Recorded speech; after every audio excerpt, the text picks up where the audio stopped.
Welcome to Catholic Mass Today, Reflections on the Gospel. I've got a question for you. Have you ever felt abandoned by God? Have you ever felt He let you down? And if you've ever felt that way, I just want to let you know, I think you're in good company.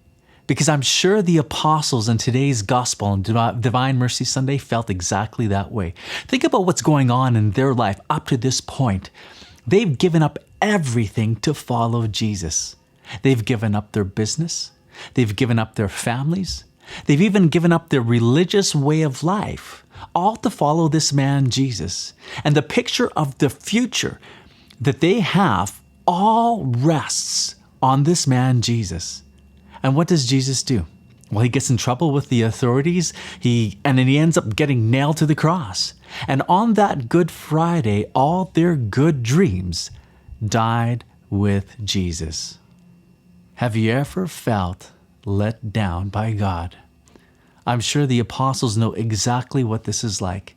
And I'm sure they felt they were being faithful to God because they had followed Jesus, they'd given up everything, and now everything is turned into disarray. And what did the apostles do? What's their first response? In this darkness, they go and they lock themselves in a room. In other words, they're in lockdown. Does that sound familiar? They are not in their businesses. They're not with their families. Their religious, traditional way of life has been taken from them, and they're not going back to that.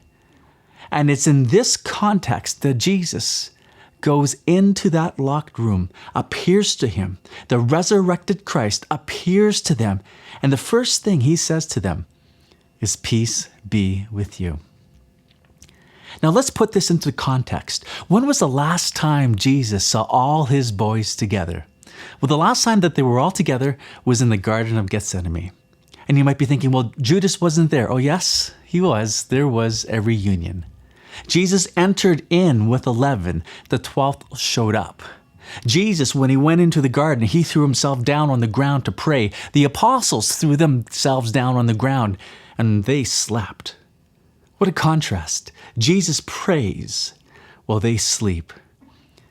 And in this context, Judas comes with all these men. And there's all this confusion and this blackness, and I imagine the apostles wake up and they sweep the sleep out of their eyes, and their sweet dreams are about to be turned into a nightmare.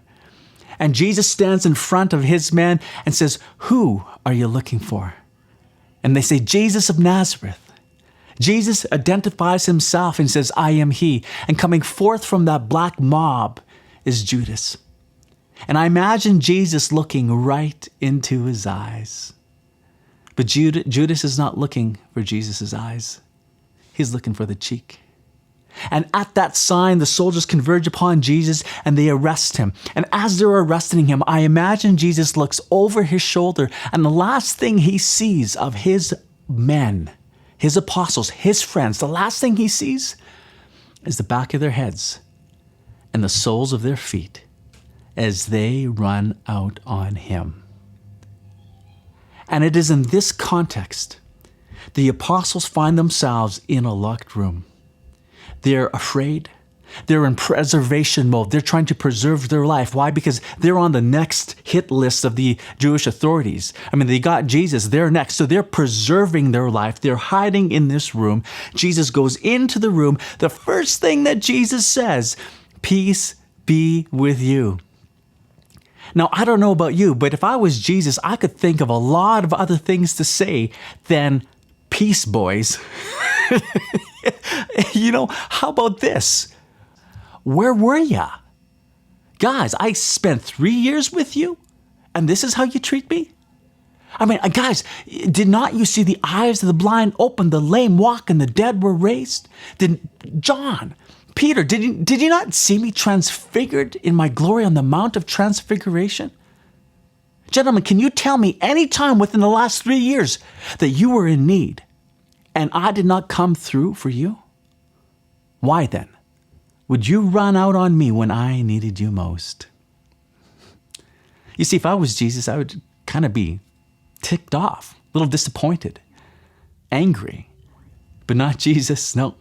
The very first thing that he says is, "Peace be with you." And what is he doing? He's reconciling with the ones he loves, the ones who ran out on him, the ones that are in lockdown, hiding in a room, trying to preserve their life. Does that sound familiar to you? Maybe right now you find yourself in a locked room. We're trying to preserve our life. We're doing the best we can. We can't go to our businesses. We're disconnected from our families.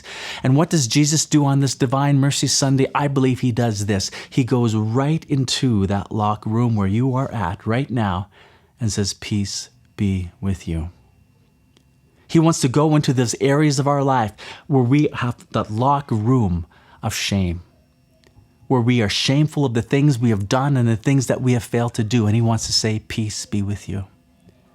He wants to go into those areas of our life where we're afraid, the locked room of fear. He wants to go into it, bust it open with these words, peace be with you.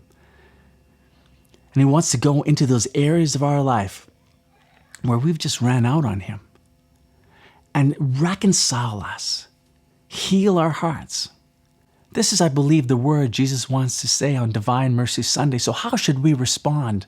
Number one, let's just make a good act of contrition, examining the hearts to see which ways have we abandoned Christ like the apostles abandoned Jesus. Just ask his forgiveness. Number two, make a firm resolution to go to the sacrament of confession whenever it becomes available. And number three, on this Divine Mercy Sunday, say the chaplet of Divine Mercy, entrusting ourselves over to the mercy of God.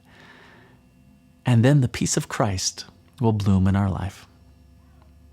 My name is Ken Yazinski from CatholicSpeaker.com. Thank you for watching.